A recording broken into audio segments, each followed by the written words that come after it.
This is a Bridgeport Series 2 Special 3 horsepower vertical milling machine. Serial number 2340S.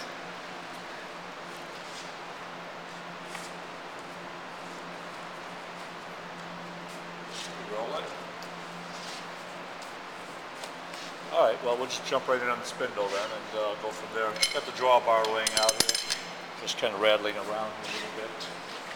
We're in high speed, so we'll start off with high speed straight away. Mid-range, presently wired for, the machine's wired 480 right now, and clockwise rotation. I'll bring it down a little bit. Well, you can't really see much, but kind of watch the dials. We'll take it up. We're in mid-range now, 14. It'll go up to about 35, 4. There's 2, 21, 22, 24. 26, 31,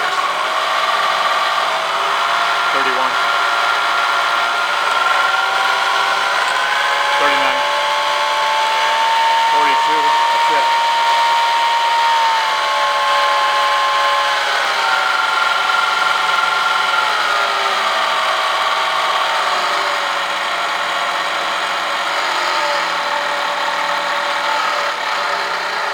Put it down low, 900. I'll leave it right there and flip over to low range and come back to high. Shut her off. Just go over to low. Go down to low. Clockwise rotation on the spindle. We're still low. Dial it all the way back up again. 190. 260.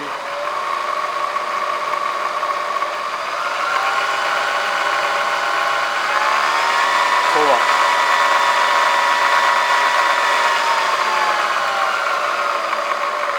More mid-range. We'll leave it back up on high speed. Go back to high. And there we go. Back into high. And right now with the spindle up, you can check feed right away. We're rolling. I've already got it out for downward. You see the handle. We're going backwards here. We're missing a little knob right here. It's supposed to have a knob because it's feeding backwards. Hang on a minute. It's supposed to come out a little bit. I think it should be out. Oh, because we're going backwards. Yeah. Hang on a second. We're feeding backwards, yeah. I might be backwards on the rotation, aren't I? Yeah, I didn't check my motor rotation. Let's try that again. And now we're going down. There we go. So we're going kind of slow here. That's the slowest feed. See the handle moving is even easier. You get it up closer. You see it kick out. And a little bit faster. That's high speed. And low speed, that's mid-range down here.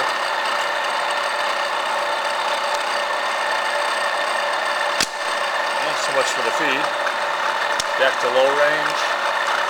That's here. Covered this. Engagement is good. This is all good. What else we got here? Hang on. There's spindle. Quill, you can probably see a little bit better. Let me see if I can show you a little bit more on the quill condition. Come on over here on this side and yeah. It's not too bad. Yeah, it's not scarred up or anything. That looks okay. All the way down. Oh, I locked it. Let me lock it. There we go. Yeah, it's pretty clean. I don't know about the table, if you already got that already, it's already in the pictures probably online, so. That's up.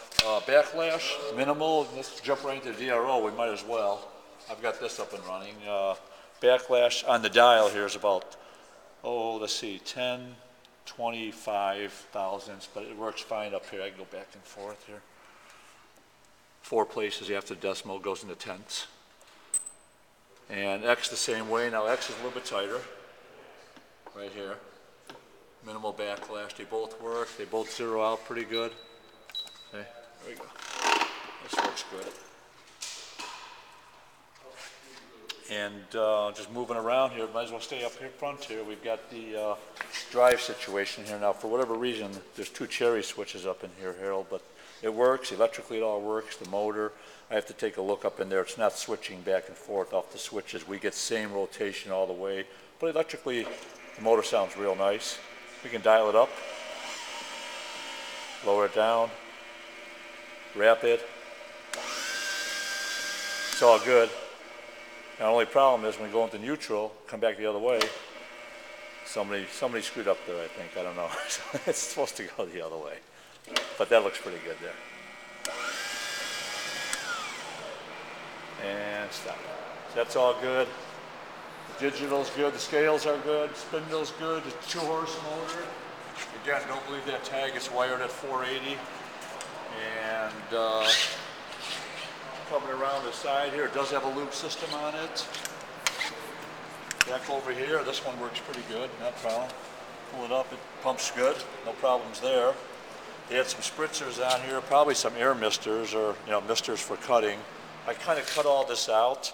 The only thing I left on the whole air package is right here, which is the air assist on the pedestal down there for the knee, which I've never seen before. But I'm going to plug this thing in, and you can't see it on the video how hard I'm cranking. But when this thing loads up, which it just did, we got to set about 60 pounds. That's the way it came in.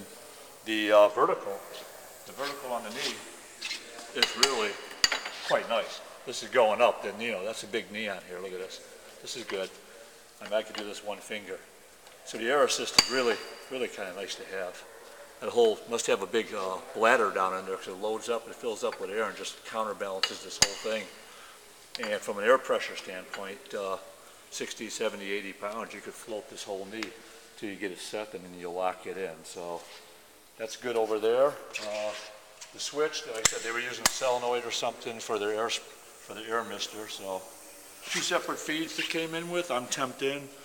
They brought their own 110 feed in for the digital scales, for the solenoid valves, all the 110. And then there's 3-phase 480, so don't trip over that. And that's what all this is. Main disconnect, air package, collet setup. I did not try to move the overarm. That's just a mechanical aspect of the machine. And that's pretty much it. Machine condition, backlash is minimal. I don't know if you want to get a closer shot of the back plane back there.